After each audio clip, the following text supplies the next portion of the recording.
کیمیائے سعادت 47۔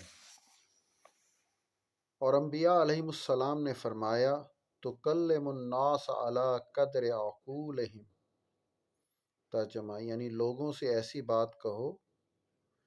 جس کے سمجھنے کی انہیں طاقت ہو۔ اور بعض انبیاء پر وحی آئی کہ وہ ہماری صفتوں میں سے جس صفت کو لوگ نہ سمجھ سکیں اور ان سے نہ کہو جانتے ہو، اگر وہ نہ سمجھ سکیں گے تو انکار کریں گے اور انکار ان کے حق میں مضر ہے۔ فصل انسان کے اعضاء اور ثواب و عذاب۔ اے عزیز، یہ سب جو بیان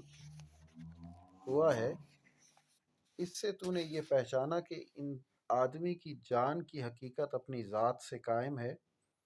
اور اپنی ذات اور خاص صفات کے قیام میں قالب سے آدمی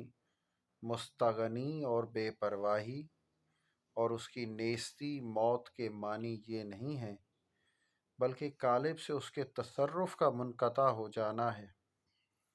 موت کے معنی ہیں حشر اور بعث اور اعادت کے یہ معنی نہیں کہ نیستی کے بعد پھر اسے وجود میں لائیں گے، بلکہ یہ معنی ہے کہ اسے کوئی قالب دیں گے، یعنی جیسے پہلے کیا تھا، پھر ایک بار قالب کو اس کے تصرفات قبول کرنے پر مہیا کریں گے،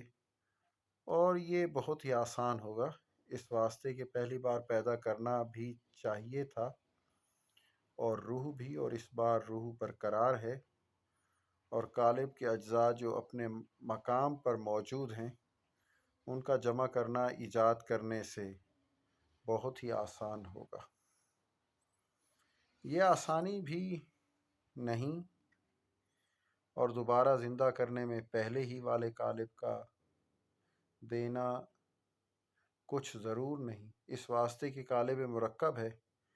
اگر گھوڑا بدل جائے تو سوار وہی رہے گا۔ لڑک پن سے بڑھاپے تک قالب کے اعضاء اور دوسری غذا کے اعضاء خود بدلتے رہے ہیں، اور روح انسانی وہی رہی ہے جو ابتدائے خلقت میں تھی۔ جن لوگوں نے یہ شرط لگائی کہ وہ دوبارہ زندہ کر کے پہلے ہی قالب ملے گا، ان پر اعتراضات ہوئے اور انہوں نے ان اعتراضوں کے ضعیف جواب دیے، حالانکہ اس تکلف سے وہ مستغنی تھے، اور ان سے لوگوں نے اعتراضات کیے اور کہا کہ اگر ایک آدمی دوسرے آدمی کو کھا جائے اور یہ دونوں کے اجزاء ایک ہو جائیں تو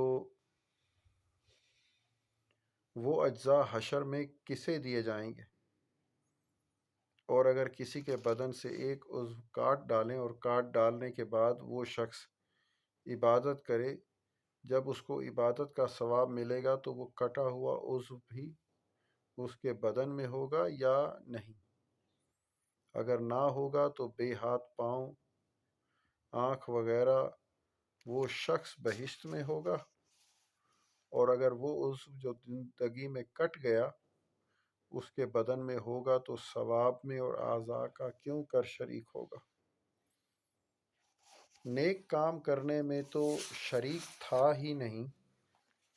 لیکن ایسے اعتراضات واہیات بہت کرتے ہیں اور طرف ثانی تکلف کے جوابات دیتے ہیں۔ اے عزیز، جب تو نے دوبارہ زندہ ہونے کی حقیقت جان لی تو پہلے قالب کی کچھ حاجت نہیں، تو ایسے سوال و جواب کی کچھ ضرورت نہیں، اور یہ اعتراض اسی سے پیدا ہوئے۔ وہ لوگ یہ سمجھے تھے کہ تیری ہستی اور تیری حقیقت تیرا یہی قالب ہے، جو قالب بعین ہی نہ ہوگا